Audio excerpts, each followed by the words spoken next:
Here it is. This is the 2021 Ice Bear Maddog 49cc. The reason why I got this one myself is because it's my first scooter I've ever had. Never been on a motorcycle, never owned one, and I wanted to get my feet wet. I've always been interested in scooters and motorcycles. I figured this would be a good start because I heard a lot of positive feedback on it, other than, you know, some quirks that come with it being a Chinese replica scooter of a Honda Ruckus.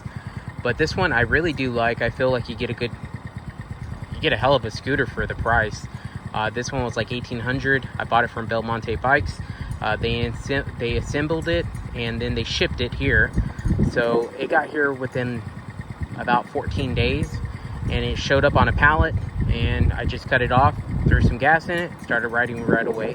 I'm not really mechanically inclined. I've worked on vehicles here and there, but I really didn't feel like messing with the motorcycle just because I just didn't feel like doing it. So I went ahead and had them do it. But this thing is actually really good looking. I get a lot of positive feedback on it when driving it around. A lot of people give thumbs up, they honk, they like it, stop, ask questions. It's definitely a head turner. This bike is completely stock. I haven't made any changes. The only change I've made to it was I removed the generic Maddog stickers on the side. I think they look cheap. It looks better without it. I ordered some Chucka stickers to put on the side of it because why not embrace it? Everybody knows what it is. It's not a real Honda Ruckus, but a lot of people do think that it is. Certainly doesn't have the price tag. But realistically, I've gunned this thing and I've only gotten it up to, on the speedometer, 37 miles an hour. It does take a while to get up there. I thought that I could drive it, you know, in a 40-45 mile area. I would not suggest doing that. I would say under 40, you're safe. I think some people are considerate, at least here in Texas, if you're going a little bit under the speed limit because they see that you're on a, you know, a little scooter. So, but in other areas, 50 mile, I would not suggest it. It looked like some people were getting annoyed by it, so I trial and error. I only did it down the street. So I'm certainly going to stick to neighborhood streets and a 40-mile area. But I really just got it because I live close to downtown area, and I was thinking, hey, this would be cool to go and explore, just because it's hard to do it in a vehicle, and this is just so much more convenient than having to pay for a parking spot, and it's just really annoying in downtown San Antonio. And then also I plan on doing some mods to it, but it's a really nice looking bike. Some things that I don't really care for, the headlights are weak. They're decent for what they are, but I'm definitely going to upgrade those just for, you know, safety. I'm going to go ahead and do some performance upgrades just to make it just a tad bit faster. But I'm not going to do a bore kit or anything like that. It doesn't really interest me. I didn't buy this thing for performance. I mean, if I want to do that, then I'll buy a motorcycle. That's pretty simple. I think this is a really cool cruiser, and it's fun because you can customize it. It doesn't take a whole lot to make it fun. It's already fun out of the box. I mean, people ask me, wow, you've done a lot of work to it, but no, that's just how it looks. It really does turn heads. The exhaust looks good. The panels in the back, the fender flares, they look good, but me personally, I'm gonna go ahead and remove the one in the rear and the one in the front just to make it a little bit more sporty looking. I do plan on doing bigger wheels and different tires. I want to get like pretty good quality tires, again, for safety reason, but a lot of it's going to just be, you know, like a transmission clutch upgrade, a carb, and then probably like a exhaust, and that'll probably be it. Everything else is going to be cosmetic and it's going to be safety. So, but this is here, this is it. The paint is pretty decent. Fuel tank is a good size. The digital gauge, a lot of people were complaining about this, but this is actually pretty bright.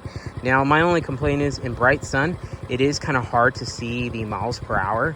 Other than that, it's actually pretty good. I was actually really surprised with the quality. The stainless steel or whatever, this high polish finish is actually pretty decent. The handlebars feel okay. The handle gears, the mirrors are surprisingly good. The only thing is I have a small area that I have to walking through in the backyard because I need to clear out a tree stump before my gate is functional again. And it kind of knocks it, and you got to readjust it. But other than that, it's pretty good. And I plan on getting the seat reupholstered. There's someone locally that said that they can replace it with a full leather seat with stitching, similar to what it is in real leather, for about $150. So I'm going to go ahead and get that done, upgrade the tail lamps, get something a little bit brighter just for safety reasons, and then cosmetic, upgrade the shock, a little bit smoother ride, front, rear tires, and I do want to put a real nice set of wheels, but that will come when I replace them both. But for the meantime, it's good. But this is it. This is the Ice Bear Maddog, and that is my helmet, in case you're wondering. That is a torque helmet. I bought it from a local motorcycle, scooter, moped shop on Austin Highway. It was roughly about $120. Really good quality, really comfortable. It has like a suede imitation inside of it, but it's a really nice looking helmet. A lot of people like them. Very comfortable. I do recommend it. It's not heavy, it's pretty light, but this is it. So things to come. I'm gonna remove the front fenders and get the seats redone. The ignition switch, I don't really like on this. I feel like it gets stuck sometimes. And then I got my little tag for my watch from my local authorized dealer. But this is it. And you can get a safety and you can register the bike. I already got the safety insurance on it. So I did find out that on the insurance, they will not cover theft. But in a forum that I'm in, one of the guys said that you can actually get it added on your home insurance policy or your rental insurance policy, just so in case it gets stolen overnight, it would be covered. It's actually a really smart idea. I didn't even think about that. I deal with Progressive insurance. I didn't really want to switch all of my policies over just for one, so I went ahead and just for the meantime added it.